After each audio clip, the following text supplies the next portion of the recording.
নমস্কার। নমস্কার।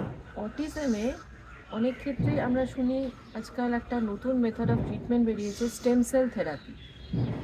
তো এই স্টেম সেল থেরাপি ব্যাপারটা কি এবং বৈজ্ঞানিকভাবে এটি কতটা সাহায্য করতে পারে অটিজমের?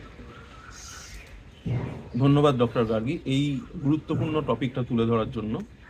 স্টেম সেল থেরাপি এক ধরনের থেরাপি যেখানে আমরা শরীরের যে অংশে আমরা ভাবি যে ডিফেক্ট আছে সেই অংশে স্টেম সেল, অর্থাৎ এমন একটা কোষ যে কোষ গ্রোথ করে যে কোনো কোষের আকার নিতে পারে এবং যে জায়গাটায় ডিফেক্ট আছে সেই ডিফেক্টটাকে ভরাট করতে পারে, পরিপূর্ণ করতে পারে।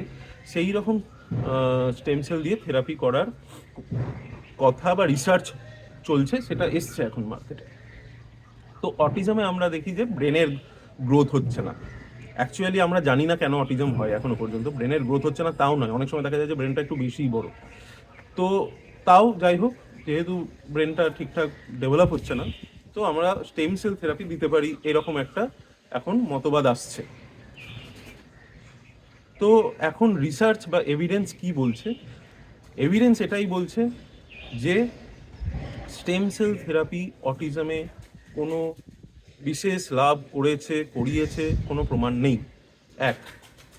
দুই হচ্ছে, স্টেম সেল দেওয়া বাচ্চার ব্রেনের মধ্যে বা শিরদাঁড়ার মধ্যে ইঞ্জেকশন দিয়ে স্টেম সেল ঢোকানো হয়, অনেক সময় ব্লাড দিয়েও ঢোকানো হয়। এইটার প্রসেসটাই একটা পেনফুল প্রসেস। এক। দুই হচ্ছে, স্টেম সেল দিলে অনেক সময় সেটা বেশি গ্রোথ হয়ে ওখানে টিউমার, এপিলেপসি এইগুলোর সৃষ্টি করতে পারে। তো এটার রিস্ক আছে অনেক। তিন হচ্ছে, এটা একটা রিসার্চ। যদি আপনাকে কেউ বলে যে আমরা স্টেম সেল থেরাপি করছি, তাকে কিন্তু আপনি ফুল ডিসক্লোজার অর্থাৎ সম্পূর্ণ তথ্যটা দিতে বলবেন যে এটা একটা রিসার্চ, এটা কোনো ট্রিটমেন্ট নয়। এই রিসার্চে আপনার বাচ্চাকে আপনি দিতে চান কি দিতে চান না, এটা আপনার সম্পূর্ণ আপনার ইচ্ছার উপর।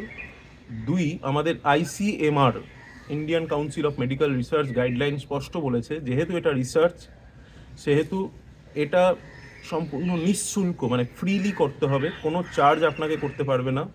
স্টেম সেল থেরাপি ফ্রিতে করতে হবে। এক। আর একটা যেটা হবে, স্টেম সেল থেরাপি হলেও যদি আপনারা নিতে চান এত কিছু জানার পর, তাহলে আপনারা নিতে পারেন, কিন্তু স্ট্যান্ডার্ড যে ট্রিটমেন্ট, ইন্টেন্সিভ বিহেভিয়ার ট্রিটমেন্ট, বাচ্চাকে শেখানো কী করে সামাজিকতা, কী করে কথা বলা, কমিউনিকেশন, কী করে অন্যদের সাথে খেলাধুলা, এগুলো করবে সে বাচ্চা, সেই শেখানোর একটা প্রসেস 1 বছর ধরে, যেন ওই যে যারা স্টেম সেল থেরাপি দিচ্ছে তারা ম্যান্ডেটারিলি ফ্রিলি এই 1 বছরের এই ট্রিটমেন্টটাও যেন আপনাকে দেয়, তবেই আপনারা স্টেম সেল থেরাপি নেবেন, না হলে নেবেন না। ধন্যবাদ।